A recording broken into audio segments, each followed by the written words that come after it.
Welcome back, everybody. My name is Eltimar, and we are going to be continuing our Let's Play of Planescape Torment. Where we left off last time, we were exploring the Brothel, and we are looking for Marissa's Veil, as well as a way to get Echo to talk again, and to find Vivian's scent. So, we're going to go talk to Delora next, I think.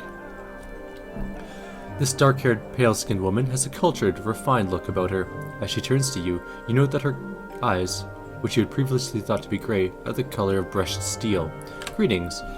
The woman's voice is soft, calm, and without inflection. It has a certain far-away quality, as if they're somehow not attached to her. Greetings, I am called Delora. May I serve you somehow?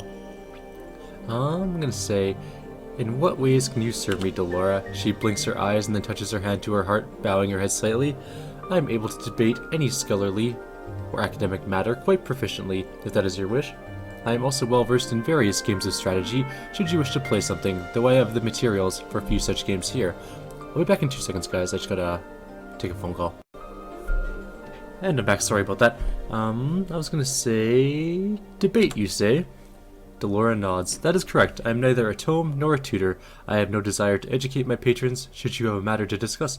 However, the 15 factions and their effect on Sigillian politics, the most effective battle stratagems for warring in Acheron, the meaning of existence itself. I would be pleased to choose a corner or counterpoint and engage you in debate. Choose a topic. See if you can best her. You choose a topic and begin. The debate lasts a long time as the two of you exchange points and counterpoints, each attempting to methodically undermine the other's position. As you speak, a strange feeling begins to come over you, a memory trying to surface. I'm going to allow it. Memories of a great hall begin to form in your mind, a vast place full of well-dressed elites.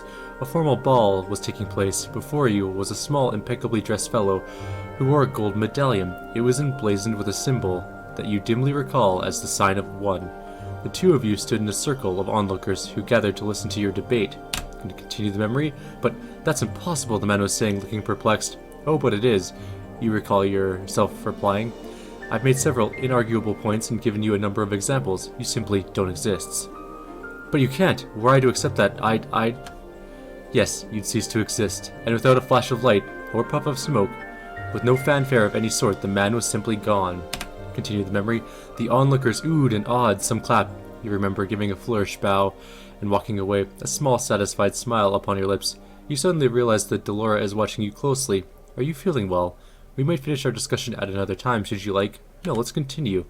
As hard-pressed as you are to beat Delora's infallible sense of logic, you eventually win out. She merely nods in approval. You are a most skilled debater. There is no denying. I do feel, though, that I had time to perform some research you might not have bested me. Thanks.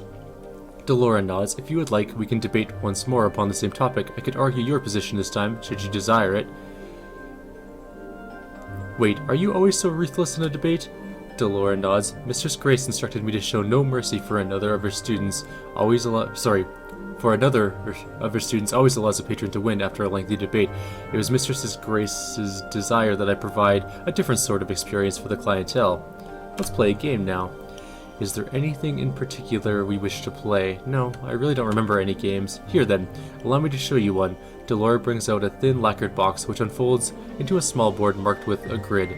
The contents of the black box prove to be a number of polished stone chips, half of them black, half of them white. This game goes by many names. Shall I explain the rules to you? Yes. Delora explains the rules of the game, how the chips are moved, how one beats one's opponent. It seems somehow faintly familiar to you, because it's checkers. The rules are simple, yes? But a great deal of complexity lies within the game. It takes a great deal of time to master. Shall we play? Yeah. As you play, you come to realize that you have done so before. You recall various ploys and strategies that have won you previous games and employ every trick you know to beat her. Suddenly, a strange feeling comes over you, a memory trying to resurface. I'm going to allow it. Another 5,000 experience. Memories of a smoke-filled field of battle fill your mind. Atop a great hill overlooking the fighting, you sat, mounted upon a massive four-legged beast. The braying of horns carried your orders to the troops below. Even as you watched, your forces divided, fleeing left and right as the foreign army fought its way up the hill to slay the enemy lord. The fools, you had thought, lips curling in a wicked smile. My knights shall charge down the hillside and stop their advance in an instant, and at that very moment my retreating footmen will fall in to crush their flanks. Ah yes, another victory will soon be mine. You suddenly realize that Delora is watching you intently. Are you feeling well? We might take up the game another day if you so wish. No, let's continue. Delora plays excellently, counteracting all but your most crafty moves, but eventually your feints and calculating maneuvers win over her well-crafted strategies. She nods approvingly as she begins to put the game away. You are a fine player, perhaps a master. I commend you for your skill. Thanks, but do you always play so mercilessly? Mistress Grace instructed me to hold nothing back for another of her students' plays so that her opponent will always manage to win. It was Mistress Grace's desire that I provide a different sort of experience, a true challenge rather than something that might be more pleasing to one's ego. That makes sense. Actually, let's say, I see, you mentioned debate. No, we done that. More questions. Delora casts her eyes to the floor with a sound that might be a sad sigh. I am willing to serve you as a patron, but I have no wish to answer other questions at this time. My apologies, but I fear you shall have to simply bear with that for the time being. What's wrong? Anything I can help with? She looks up from the floor and into your eyes. Once more you're struck by the pale smoothness of her skin and the cold depths of her silvery eyes. No, I fear not. My troubles are a matter of the heart. In time, I think, all things shall be resolved. Are you certain there's nothing I can do? Certain? Delora pauses as if thinking. No, I am not. My first love, Merriman, possesses the keys to my heart. So long as he has them, I shan't be free to love another. This is the cause of my melancholy. Why don't you seek him out and speak to him? I may not leave this place. The reasons why are deeply personal, and not to be shared with strangers, even ones who might bestow a kindness upon me. But suffice to say, I cannot seek out Merriman myself. Then I'll find this Merriman and speak with him on your behalf. Delora nods, the slightest hint of a smile appearing on her lips. She bows her head. Were you to find and speak with Merriman, I would be most grateful. He is a member of the Society of Sensation, so you may wish to ask for him at the Civic Fest Hall, and I will return when I find him. We are going to go back to this room and try and get... I know where the veil is. Oh, also, there's one more thing we should grab while we're here. The Finham's book. It's for that linguist. It's actually for us, for part of our puzzle later on. I forgot about it. I had some questions, Louis. I'm going to ask why he's being a brothel. And why all the women need something from me. I'm gonna chop you up for kindling. You'll do nothing of the sort. Why, even the most common of men knows that one cannot commit an act of violence within the brothel. You'll simply be cast out, and even if that were not the case, I assure you my command of the art is quite impressive. Fine, then I'll go tell him about you. Now, we need to find a way to make him tell us. Let's talk to him about the,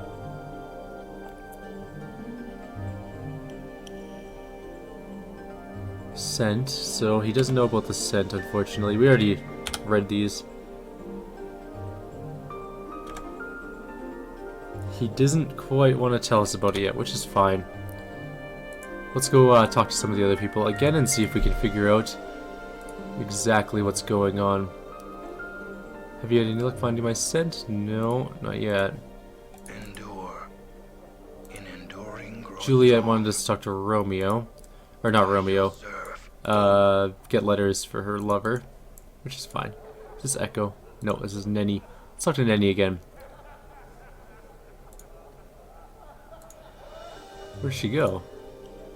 Oh, there she is behind the door. I just couldn't see her. Well met, good sir. I am Nenny. How are you? This fine to— oh, we've met before. Nenny giggles and smiles gleefully at you. I'm sorry. I knew you looked familiar, though. It's alright. I had some questions. Kamaxi said that someone's been taking things from her room too. Have you seen anything odd? Nenny's eyes suddenly go wide. Oh, that's right. You know, I once saw a man sneaking out of Kamaxi's room while she was out talking to a patron. I watched the front doors all day, but he never left. Isn't that odd? I don't think he could have made it out a window, so I never figured out where he went. And then I totally forgot about it. Weird, huh? That it is. Thank you, Nenny. Now maybe we can go get the things out of here. Alright, armoire. I had some questions, Louis. Nenny told me she saw a man leaving Kamaxi's Addertongue's room. I think it was you, Louis. You think? Think? How could you be so alarmingly rude, so ludicrously presumptuous as to spout forth such an accusation without being absolutely certain of your charges? How dare you, impertinent brassy cur? Why, I ought to— as Louis rails and curses, his drawers open and close. You notice a small bundle of crimson cloth tucked alongside some clothes. The repeated opening and closing of the armoire drawers make it difficult to grab, however. I'll make a try. You simply cannot move your hand quick enough to snatch the crimson cloth from within Louis. The most you could accomplish would be to get your fingers crushed. gonna pull open the drawer to get the cloth. The drawer remains closed. You hear it puffing and wheezing from exertion. Go away, you barbarian. I'm gonna pull again. Nope. Give me the cloth, Louis. I shan't, won't, never. I'll beg and whine for the cloth. Oh, please stop that rubbish. It's quite tiresome and transcends all known meanings of the word boredom. Beg and whine some more. Stop! How tediously dull. You're making me quite drowsy. Keep on begging and whining. The drawer remains closed. You hear it puffing and wheezing from the exertion. Go away. So beg and whine. Beg and whine. And beg and whine. Beg and whine some more. Pull open the drawer. Nope. Alright, let's try that again. Beg and whine, beg and whine. Keep on begging and whining. There we go. The armoire yawns, exposing the crimson cloth, where it rests snugly beside some undergarments. You dart your hand in and seize it before the drawer can close itself. Tucking it away, you notice that it is perfumed with a light, exotic, and most pleasant fragrance. Couldn't carry anymore, so I had to drop Damn it, you rogue, you blackguard, scoundrel! You give that back this instant. That is not yours. That is an exceedingly personal garment that belongs to a lady of this establishment, and they would not appreciate you fondling their private things. Oh, but it's all right for you, you wooden pervert. I'm not doing anything so criminal and malicious as you are. I am merely soaking in the sensations necessary to my growth as an individual. Yeah, whatever, dude. You're a weird one. Alright, scented veil. So now we have the scented veil. We're gonna go talk to Vivian first. Vivian greets you with a polite half-smile. Have you had any luck in finding my scent, perchance? Yes, I found it in this red veil. So I had to drop it. Vivian's eyes light up. Oh, how simply wonderful. She takes a veil from your hands, mutters a few words over it, and returns it to you. She takes out a crimson hair, and in moments you are surrounded by the most intensely exotic and arousing scent you have ever had the pleasure of smelling. That smells great. It does it not? She smiles at you, and as you have done a favor for me, I so wish to perform one for you. Stand close to me, scarred one. I approach her. You step closer to Vivian. She takes your hand. Turning it over, she takes a single cautious sniff of your wrist. Phew! She wrinkles her nose. Vinegar, or embalming fluid. Here, I will remove this smell from you. She mutters a few strange syllables, and a light, tingling sensation spreads over your skin. In moments, your chemical reek has lessened substantially. There, how's that? People should be less eager to avoid conversation with you now. Thanks, Vivian. We got +1 charisma for that. Alright. And we're gonna need that veil again. We're also gonna need to get rid of some garbage. So much garbage. We're gonna keep the modron cube and the dream vial. What was this again? Oh right, it was that dagger that you can't really use without it breaking. Alright, let's go give the veil back to Marissa. Oops. Don't attack, just go. Marissa is of course still in the dark room. Just chilling out in the dark room. Where'd she go? Marissa? I don't think you're supposed to leave. Oh, there you are. Marissa's cold, cruel voice hisses out from the darkness. It returns. You have a reason for coming this time, I trust, or just more of your pointless questions? Actually, I brought your crimson veil. Then would you please hand it over? Of course, here you are. You hold the crimson veil before you and feel her take it from your hands. Ah, yes, much better. 2 shining points of red light appear before you as she opens her eyes. So that's what you look like. Perhaps I would have been better off with my eyes shut. Watch that forked tongue of yours, Marissa. Do not even get me started. I have a question. That's really it. No questions. Learn some new tricks. People have gained levels. Excellent. I wonder if we can grab Grace yet. I think we should have to talk to everybody. Oh, we get thieves skills. We're gonna get more pickpocket skill. 70. Maybe we can steal some junk this time. Or good items, potentially, depending on how it goes. We're gonna go talk to Grace and see what she has to say. How may I help you?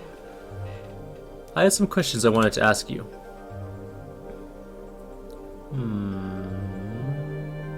Would you join me on my travels? Anna stiffens, then starts muttering under her breath. Who's to say she'll be coming with us? We do not need the likes of her, so we don't. Bar that feeling. Mort clicks her teeth together. I am all for the succubus coming with us. The powers knows you're about as fun as passing a caltrop through your bowels. Ow, that would suck. You best lash your bone box skull. We're all ratting you so hard they'll be picking your teeth off the spire. Travel with you. Fall from Grace smiles slightly. She seems to be ignoring your companions. That's rather forward with you. I'd rather be honest with my intentions. You seem extremely pleasant and well-versed in the ways of the plains. A companion with that kind of knowledge would be welcome. Hey, wait a minute, Chief. I'm the one well-versed in the plains. That's my job, Chief. Having two people knowledgeable about the planes in our band seems pretty smart to me. Besides, I said pleasant too, Mort. Pleasant on the eyes, maybe. Looks to me like all some chit has to do is show a little skin, then you sign it right up. Mort falls silent. Not that I mind, really. Just thought I'd mention it. Noted, Mort. Look, Lady Grace, excuse me if I'm being too forward, but would you care to travel with us? I appreciate your candor. I shall counter with some of my own. Why should I travel with you? Lady Grace, I intend to travel to places no one else has ever been to or could reach. Would that interest you? That would indeed. She cups her chin in her hand and thinks for a moment. Yet, you're a sensate. Surely there must be a limit to how much you can learn here. I think you would be surprised. If you want me to accompany you on your travels, I need a far more compelling reason than that. I will see if I can find a more compelling reason. Unfortunately, we don't know yet. So, you have to go find a reason. Let's go talk to some more prostitutes. I think we've already done this. Oh, we've already talked about the dreams. About Revel. We need to talk to Echo first, I think, because we have to talk to all of the prostitutes first. And I think Echo has to actually speak before we're allowed to take her with us. So, I think we're gonna have to leave. Alright, so we're not going to go to the hello, random wizard person. We're not going to the fest hall just yet. We will be in the next video, but first I'm gonna go grab those letters for Juliet. They are in the lower ward. We need to go to the print shop. I'm gone.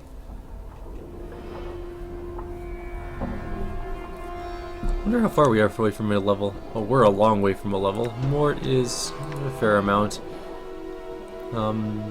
Dakon's almost up to mage level, and she's not really close. Okay.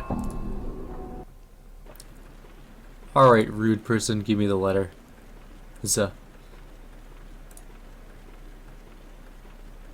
Are you... Actually, there's a question I have for you. Are you the one who wrote this note I found in the mortuary? He takes the note from you, looks it over, and crumples it into a ball, which promptly crumbles into ash. He looks at you levelly. Someone's been defaming my good name, it seems. Now, did you want something? Aren't you worried about that? Defamation? Why would I be? It's just a complication in Sigil. I've got a good idea of who it might be, too, and I've got a little surprise of my own coming for him. Can I be of assistance? Are you truly as stupid as you look? Of course not. Alright, then. I need you to print a love letter for me. A love letter, eh? Fine, it'll cost you, though. Let's call it, 100 coins. You look desperate for this.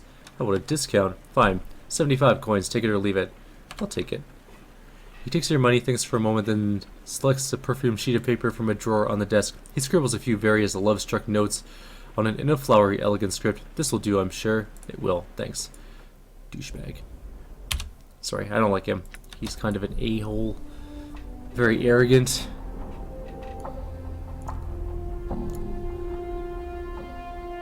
And when we get back to the brothel, we're actually going to talk to the modrons, which we do need to do. Because then we can possibly get one of our companions, the modron cube. Actually, let's go check our journal for 1 second. We get new NPCs. We can actually see, or PCs, sorry. We can actually see some of our characters. So that's Anna, Dakon, Fall from Grace, Ignis, Mort, and the nameless one, of course. As for new NPCs, we got the Coax Medal that was in the Siege Tower. And who else have we gone? Have we? No, we saw Ed Creekneys already. I think that's pretty much it. Oh, maybe a Modron. That's a Modron. Excuse me. It looks like Cecil from Reboot, which is an excellent show, by the way. If you haven't watched Reboot, it's an old show and it's done, so you should probably watch it. It's pretty fantastic. Right. Let's go talk to Juliet. She needs her letters. Don't leave your room. There we go. What? Oh, did I have to deliver them to somebody? I probably do, don't I? Find source, split the pestle and kill. Turn to lawyer, accuse her, spice up Juliet's love life. Yeah, we have to, we have to take him to Montague. I think Montague's inside the clerk's place. So let's do the Modron thing right now. This strange cubic creature seems to be as much machine as organic. As you approach the thing, it silently stares at you with a wide, unblinking eyes. Its face hasn't the slightest trace of emotion on it. Come on, Chief. We're in a building full of some of the sexiest chits this side of the multiverse, and you're stopping to talk to modrons. I'm going to ignore Morton and greet the modron. Its voice has a metallic reverberating quality, as if there were more sound played out on some... As if it were more a sound played out on some warped musical instrument than true speech. Your greetings is returned. There's a soft click as the creature blinks. An awkward silence hangs in the air between the two of you. I had some questions. Identify yourself to us. I am Haddon. The creature tilts slightly forward, then back on its metallic legs. Whether the movement is meant to indicate a bow or a nod, you are unsure. We would identify ourselves as modrons. Quadrone type, winged variant to the subject Haddon. I have some questions. Do you know what this little cube-like toy creature is? The modron, its appearance identical in every aspect but size to the object in your hands, blinks once, twice, then speaks. The object is a portal cube. The user is to position the appendages of the portal cube in such a manner that it will activate. Once activated, the portal cube will transport the user to whatever destination it was tuned to during its creation. What is the proper position to activate this one? We do not have that information. Over 97% of all portal cubes function in a slightly different manner. We were not present at the construction of the subject's portal cube, nor have we ever been given instructions as to its use. Should the subject desire to utilize the portal cube, they will have to determine the method of operation and destination via experimentation. Alright then, so now we know about the cube, which I'm kind of tempted to do, but we should do that in another video because that takes us to another maze. Okay, so really what we have to do is go to... Oh, wait a minute. No, we're going to do one more quick thing before we move on to the fest hall. Because we might as well. Let's go to... stop it. We need a way out of the district. We must go. Where are we going, you ask? We have to take that file with my blood and skin to the Great Foundry, dude. Alright. Good, the door's not locked. I was worried for a second there. We're not really welcome back in so much.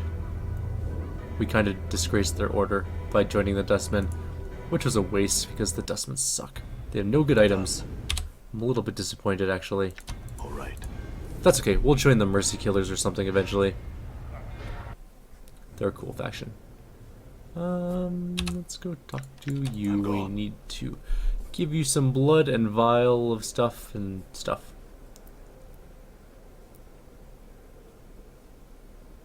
Alright. I got it right here.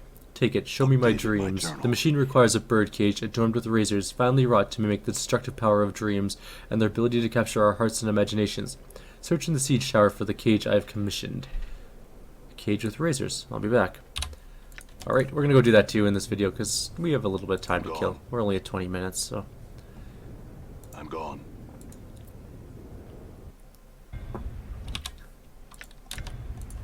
And then in the next video we'll go do the Civic Fest Hall because that's a pretty big place as well. Also we have several quests to do there.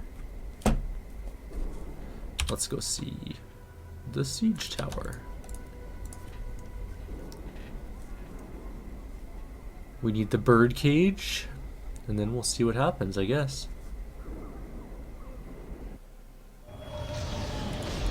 Alright. Hi there, thing. I had some questions for you, Golem. I need a heavy decorated wrought iron bird cage. Do you have one? I have such an item. The Dream Builder came to me an age ago. He promised me that my durance in the prison of this city would be near an end when the cage left my possession. Can I have it? Yes, take this cage and lay waste to those who create such confines. Thank you. Done. Thank you, creepy thing.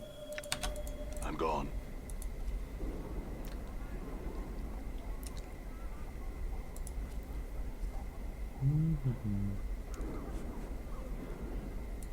I don't know if I would ever live in Sigil. I mean, it seems like a cool city on the surface, and I bet they don't have weather problems like Calgary, which is freaking cold right now. But at the same time, it looks like such a downer so much of the time. Also, if you piss off the omnipotent lady of the city, she'll put you in a maze forever. I'm gone. Done. The machine... Okay, we got the birdcage. Cage, nope. I got it right here. Now give me my Updating dreams. journal. I just need one more item from you, and we can begin the final process of the dream builder. I need a pillow that is laying inside a coffin. It will stimulate a sleep so profound that you may as well be dead. It opens your mind to the emanations of the dream builder. It is, if I say so myself, a touch of inspiration on my part. Alright. Let's go get ourselves a coffin pillow. All right. Where's the coffinarium? Actually, I don't remember, to be honest. We'll just go district by district. It can't be that hard to find a coffin person, I would think. Marketplace, marketplace, market house, coffin maker. Boom. Done. How unhard was that? I am a genius.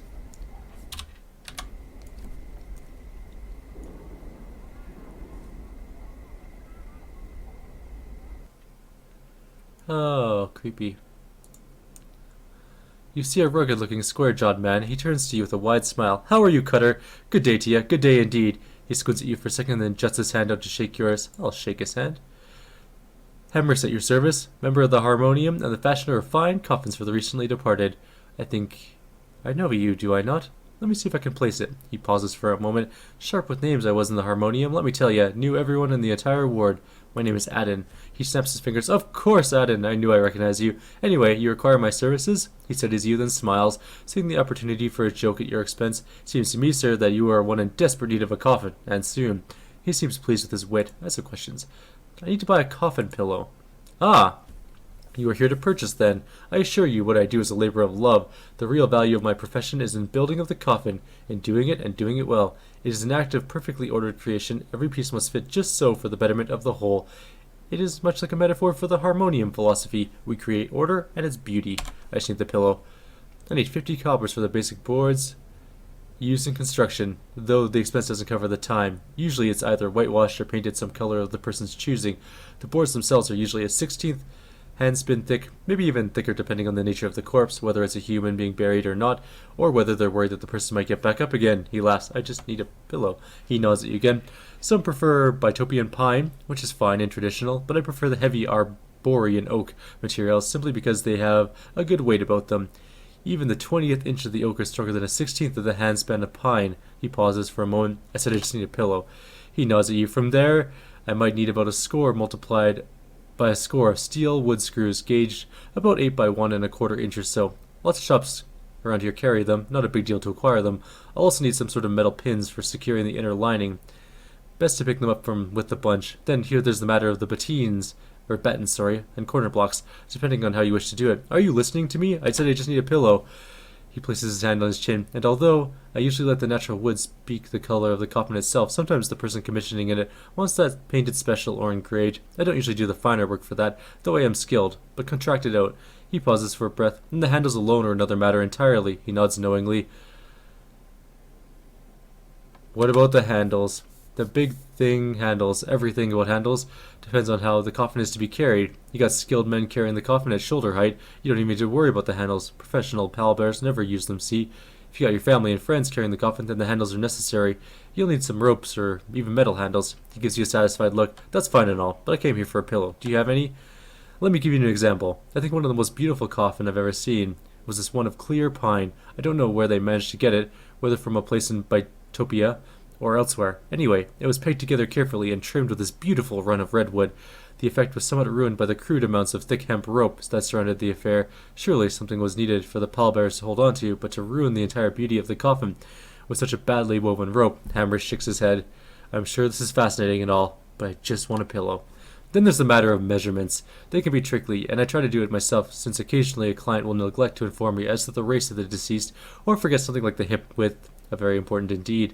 Also, if the client is still alive, I try and make precautions should the client fill out before they die, you know? He pauses, and then there's the construction itself. Hemriss, there's many different ways of attaching the sides and ends to the floor of the coffin and to each other. Some use internal battens or corner blocks with plenty of wood screws to secure it in place. You can also do the fiend's tooth method and just cut at alternating tongues and recess all the edges to be joined so that they fit together like a fiend's jaw, requiring a little more work and precision, but the result is neat and very strong. He pauses to breathe once again. Hemriss. And then there's the lid.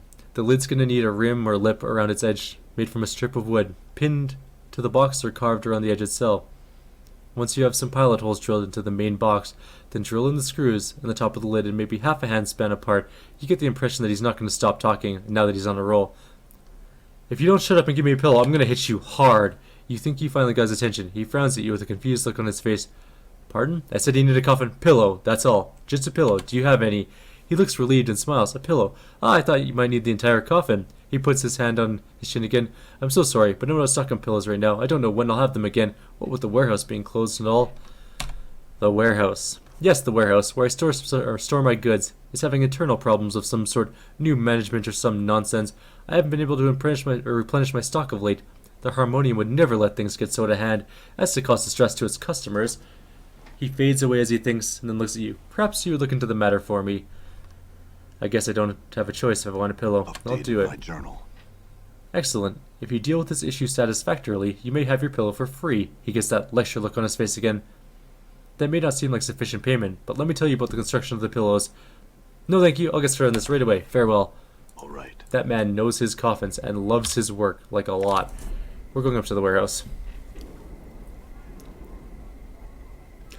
So the next few videos we got planned out. We're doing the Fest Hall, we're doing the Modron Cube Maze, and we're going to be doing the Dream Sequence, I think. If I remember what it actually does. Alright, Vault of the Ninth World. Where are you going? Okay. Twice welcome to the Vaults of the Ninth World. How may I serve you on this fine day? I'd like to claim something. I'm here to retrieve a pillow for Hamris the Coffin Maker. A pillow. I could certainly use a pillow. A big stone pillow. Here's your pillow, Master Hamris, and good luck sleeping with it. Can I get you anything else? No thanks. Farewell. We at the Vault of the Ninth World value your business. Please return. This is the weirdest vault in the world, but that's okay. Do I have to return this pillow to Hamris, or am I just done? No, we just have to bring the coffin pillow in. Alright.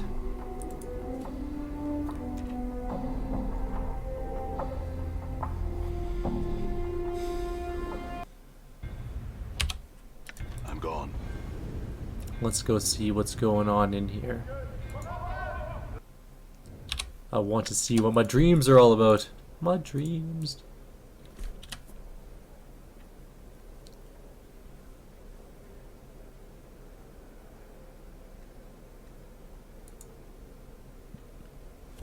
I need just one more item from you and we can... Oh, that's the pillow, right?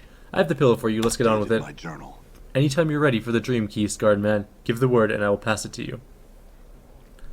Give me the key. He pauses as if gathering errant thoughts. Close your eyes and stretch out your hand. You have to feel this key before you see it or it won't function. I'll do as he says. You feel a touch in the palm of your calloused hand. At first you can barely feel it, but it rapidly grows in solidity within and in moments until... Well, sorry. But it rapidly grows in solidity in moments, until finally Xander says, "Open your eyes." When you do, you see a simple black feather in the palm of your hands.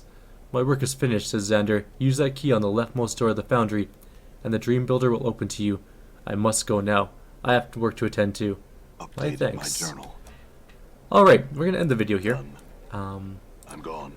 I'm gone. We're going to go do this Actually, you know what? Let's just do it in this video. I don't remember how long it is. Done. I don't think it's that long. Done. And we're only at 30 minutes. We'll be fine. That way we also get this part done. It's on this I'm door, gone. by the way. All right. I'm pretty sure. I'm like mostly sure. And in we go. You find yourself standing under a hangman's noose. A gravelly voice cackles out of the darkness. You dream again. Again. Again. Your body seems strangely light and airy, like you've lost control of it, like the winds blow you where they will. You find yourself floating through a maze of twisted plants and black barbs that tear at your insubstantial body. Creatures of nightmare pull themselves from the ground and walls to rip at your flesh. Their furious attack drives you into unconsciousness. That is actually fairly terrifying. You are standing in front of a tower of skulls that babbles at you, but you can't understand the words. A clattering behind you distracts you. You see a battalion of fiends rushing you. That looked only like 4. Battalions have more than 4. You are standing in the maze again, and the stench of death surrounds you. You know you have killed all of them. The crackling voice breaks out once again. Oh, my pretty little puzzle. You have killed these, and so many more that I have lost, that I lost count of them all. You are stricken mute and cannot reply. Come to me, my puppet. Come to revel in her black barbed maze. Come dream with me. Shake myself awake. So, All right.